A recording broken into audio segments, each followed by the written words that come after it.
Hey everybody, welcome back to SaaS Founder Stories. My name is David Brennan, and today I have Nick Vassev. He's the co-founder at Novobeing, and I'm really excited today to talk with him about how they're using AI in marketing. Welcome to the show, Nick. Let's start off and tell me a little bit about Novobeing. What do you guys do? Thanks so much for having me, David. My name is Nick Vassev, and I am the co-founder and COO of Novobeing. We're a virtual and mixed reality patient care platform that's helping patients feel better and recover faster with on-demand, clinically validated mental health interventions delivered by immersive headsets. So we help Nice. reduce stress, anxiety, and pain for people that are undergoing challenging treatments. Imagine cancer treatment, rehabilitation, post surgery. A lot of the times, healthcare providers right now are unable to provide quality on demand or quality patient care as a whole, just because there is such a shortage of behavioral and mental health providers. And the healthcare system is really overrun with too much demand and not enough care being provided to patients. So this is something that we believe is going to help revolutionize patient care and become standard of care in hospitals. And that's what we're really focused on. That's really cool. I love the idea of augmenting existing activities in those spaces where you can see the breakdown in that patient care that allows them to, move on. I think AI is perfectly situated for that. How did you actually get into Novobeing? Give me the origin story. Yeah, so I've been working in digital health for about 6 years. I had a previous startup, and after I exited, I really became passionate about using digital solutions to help solve some of healthcare's biggest challenges. And I met my business partner and co-founder Sid, who had this great idea of bringing VR headsets to hospitals to deliver patient care. And given that my previous startup was a mobile application, I felt that really the future of computing as a whole is moving into virtual and mixed reality. So I initially joined as an advisor, then as an investor, and then we started making a ton of progress and I got really into it. And, here I am almost 4 years later. Very cool, man. So let's jump in because you and I were chatting prior to this about how you guys are using AI. And man, I love the idea of how you're using the GPTs and a couple other products. But let's talk about GPTs, how you're setting them up, and the importance of voice. Yeah.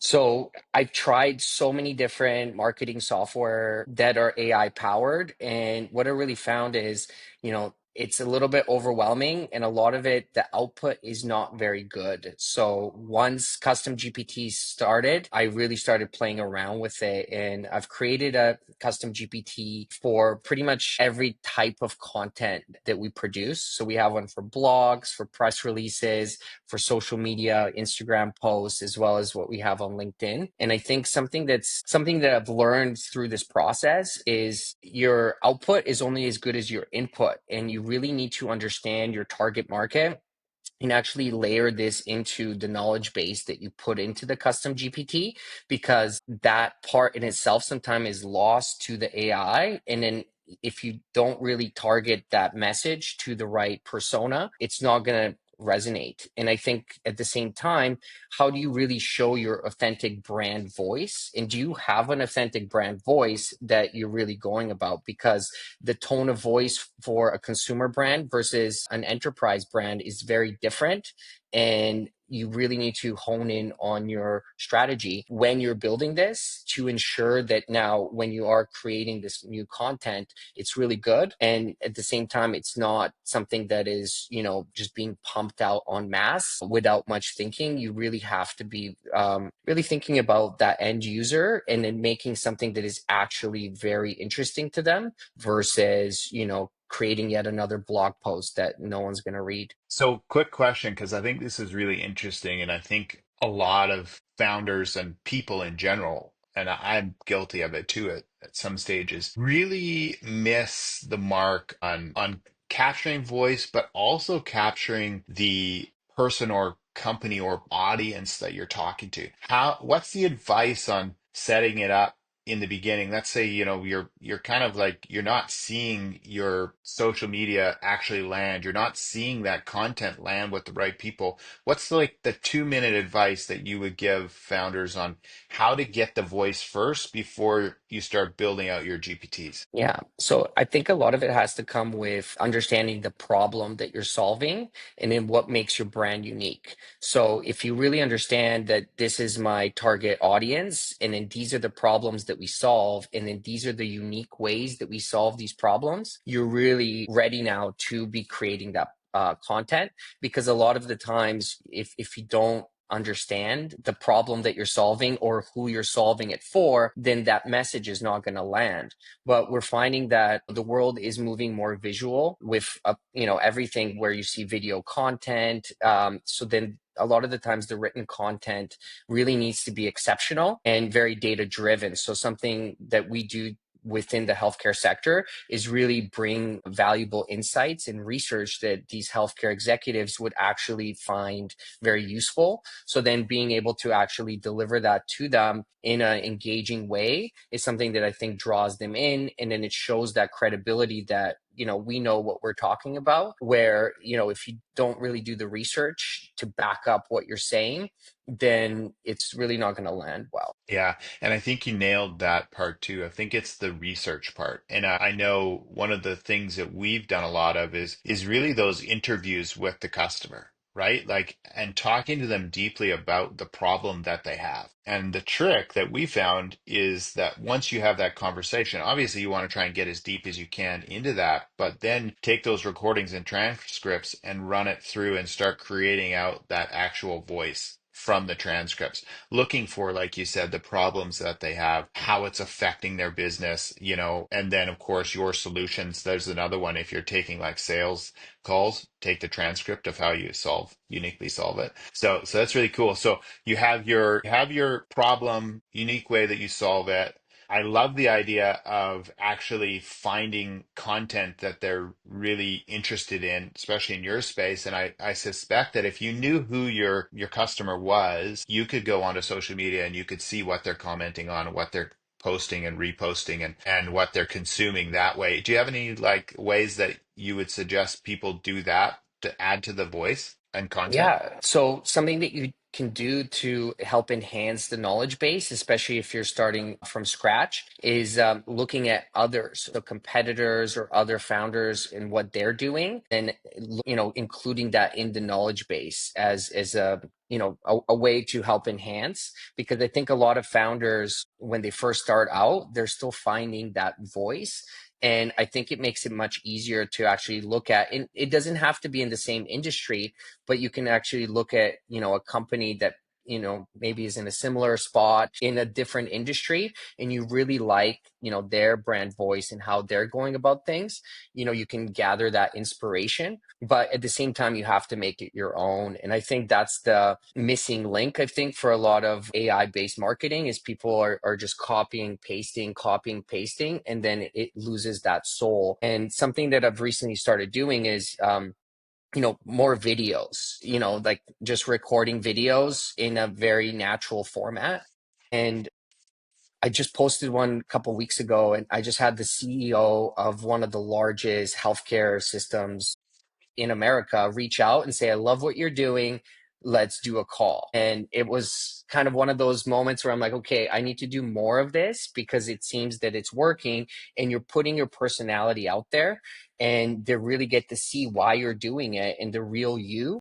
And that's really resonating in a world full of AI content everywhere. It's that real person coming out is something that is a unique differentiator that most people won't pick up the camera and won't actually go do that. And I'm really focused on really kind of getting more of that throughout our marketing. That's super cool.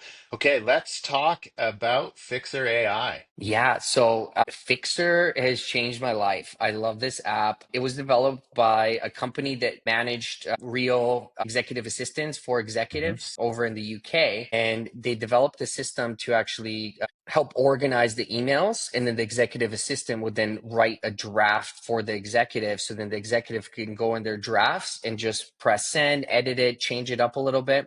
So then Fixer analyzes all of your emails, and then when you get an inbound email, organizes it in the correct area. A lot of Mhm. it does go to junk, but the ones that you need to respond, it already has that response ready. So then I'm able to more quickly engage and really respond to our customers or potential customers or our team. And then instead of having to manually, okay, it's email time, I can really very quickly already go into my draft folder and then the email's already there. So it's pretty magical. That's super cool. And so, what was the challenge that you were running into? Because I think it's pretty common. But why were you looking for that product? I just find, a lot of this busy work is what AI can help revolutionize and remove off our plate. And then I think when you're a small team, you have to make those incremental changes to really move from busy work into high value work. And for me, is a lot of this inbound stuff happening.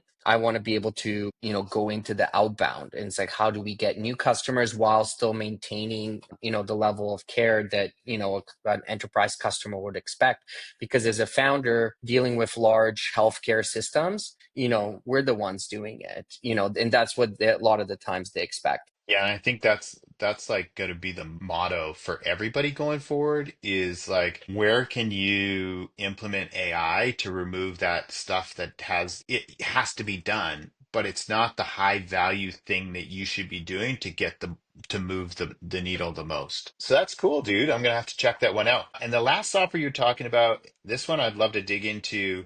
Prowly, and that's a PR software. Tell me a little bit more. Yeah, I love Prowly. We've went through and tried different PR agencies, and a lot of the times PR agencies are quite expensive, and they deliver good results and they're amazing. But I was thinking that, can I figure this out on my own and actually get earned media and send press releases and actually have, this very important part of growing your brand online and getting that brand awareness. So I stumbled across Prowly, and it's amazing at getting earned media. So what you can do is it has a database of all of the journalists and editors at all of the top publications. And what you can do is you can actually search, and for me, I searched virtual reality in healthcare.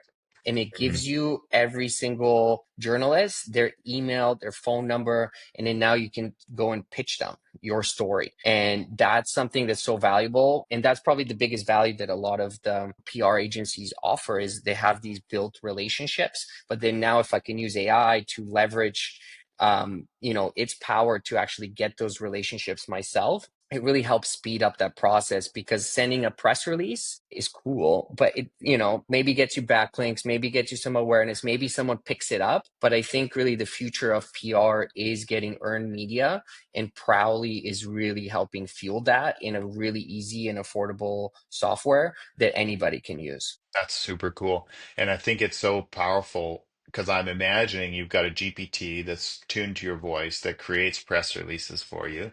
You put that in, you send it out. So you're taking what was like 2 hours to write a press release, multiple hours to try and pitch it to journalists and almost automating probably 95% of it. That's so Yeah. cool, man. Yeah, I love that one. That's perfect. So, what do you see for the next 12 months? Where are you guys going? What are the things that you want to implement? Yeah, so we're really going into high gear right now with AI sales agents. So I'm in the process of implementing an AI SDR, and Which we're one? building, they're called Playmaker. Playmaker. Okay, I'll take a look. Really cool software. You effectively can upload your own lead list, but it also has built-in leads into it. And it's almost like a real life SDR. And I myself have been an SDR. That's where I started my career. So I was a little bit skeptical. I'm like, okay, well, I don't want to just mass email people. Like that's doesn't really work. But with Playmaker, it actually goes a step further and really researches everyone, personalizes that message, and then is able to deliver those messages via using multiple email boxes. So a lot of the times that deliverability, um, you keep going into spam if you're using the same mailbox. So then they've really automated so much of that process. So then it's to the point where, you just upload your leads or you access the leads they already have. I think they have all of Apollo's leads, but for us Yeah. is we need something additional. So we're getting some healthcare executive lists and things like that to Yeah. be able to reach them. And I'm really excited to try it out. They've have amazing case studies, and I think we just haven't turned it on yet. We're about to launch our new website, so once the new website launches, it's going to be turned on, and we'll see how it goes. That's awesome, man. Well, thank you very much for sharing all of that, and I really appreciate it. And I can't wait to hear more about what you're doing and learning from you guys. So thank you very much for coming on the show, Nick. Thanks, David. I appreciate it.